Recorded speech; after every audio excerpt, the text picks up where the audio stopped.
Good day, my beloved brethren. I'm Apostle Dr. E. Makore from Kingdom Celebration International, Upper Room International Ministries in the United Kingdom. I'm always in a jovial mood. Once again, I bring you another testimony. These testimonies are there to help somebody's faith that might be dwindling down so that it comes back to life. To know that God is still in the healing business. I want to bring to you a very interesting, sad, very touching, very disturbing, very encouraging, very so uplifting testimony of Webster Chafika. The young guy, I don't know what to say about him. He's got a special place in my heart. That's all I can tell you. That's all I can say about him. He just has got a special place in my heart. Right. When it comes to Webster one day came to church.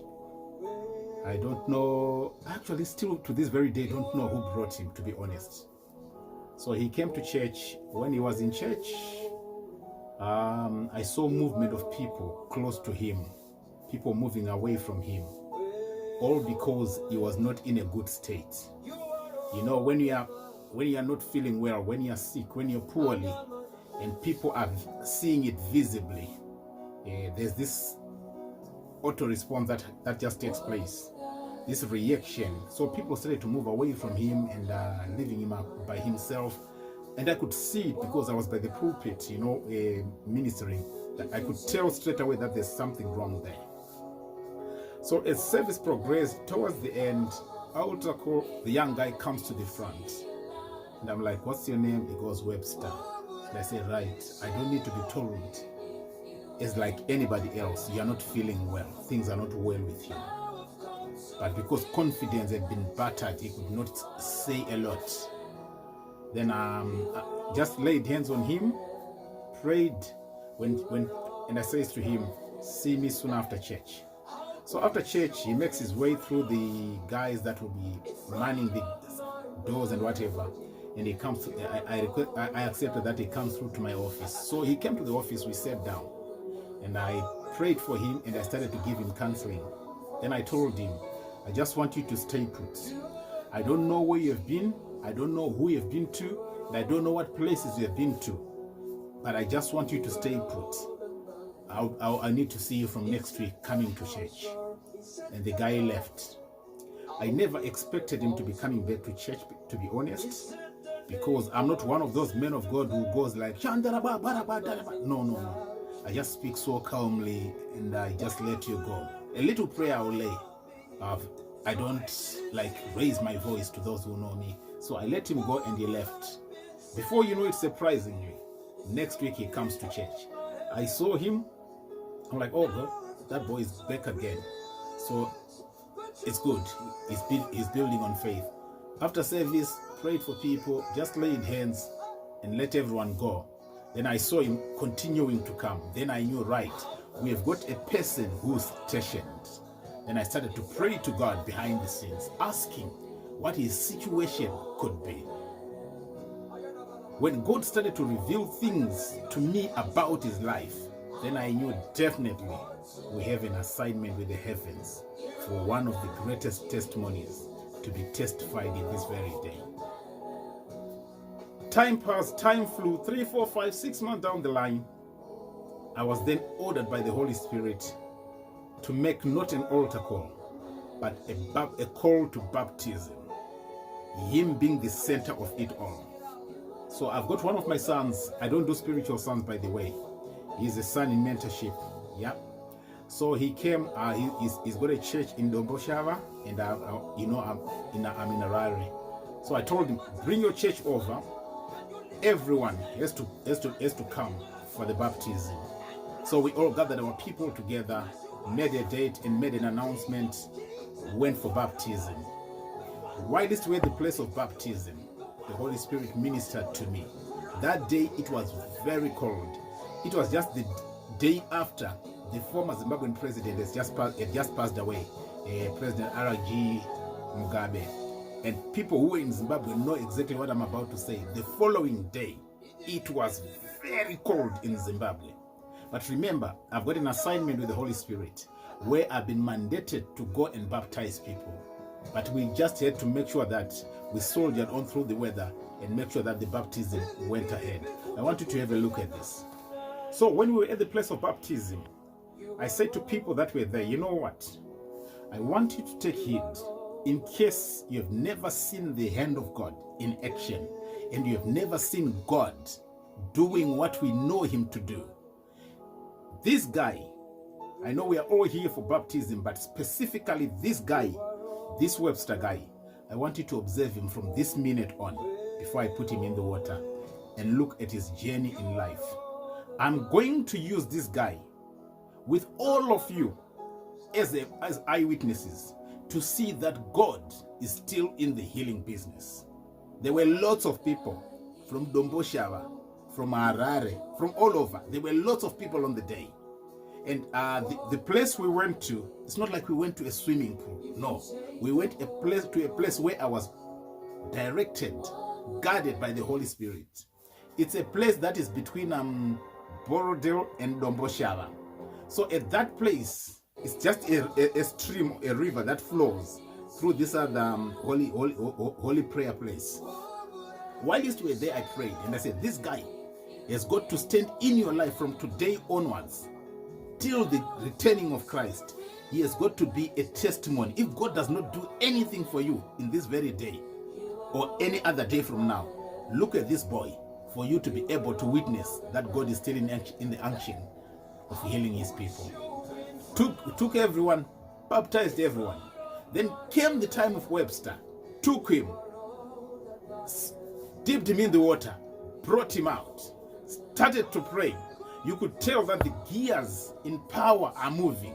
The gears in grace are moving from glory to glory. In there, everyone witnessing. Then I say, right, take him out. When he was taken out, I then set everyone down, small sermon I ran, and I say, on this very day, if there was any book to be written, it's got to be about this guy. What I heard, God ministering into my spirit about him, he said, I should make him a project that all of you will witness to. Wait, watch, and see how his life is going to be transformed from today on. A lot of things that were troubling him have been put aside. The story of Webster goes like, it's a very disturbing one, but it's encouraging. At the very same time, it's faith uplifting. Webster did not contract HIV through sexual transmission with him and a partner, no. But Webster was born HIV positive. It's very disturbing, but there's good news behind everything else. So Webster was born HIV positive. In the process, you know what, like I always say, when God ministers to a person, we don't need to put posters out there to try and prove to people that God is at work. No.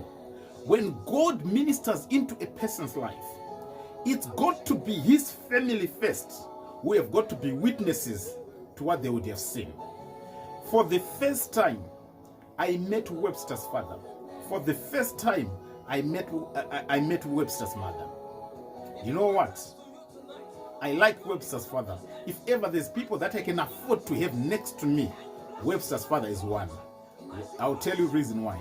Number one, he's not a Christian. He was not a Christian. Let me put it that way. He was not a Christian. Number two, he's just somebody, you know, those fun guys who just like to have fun. People who want to be, every Sunday wake up and go to the pub and, you know, by the bottle store to drink.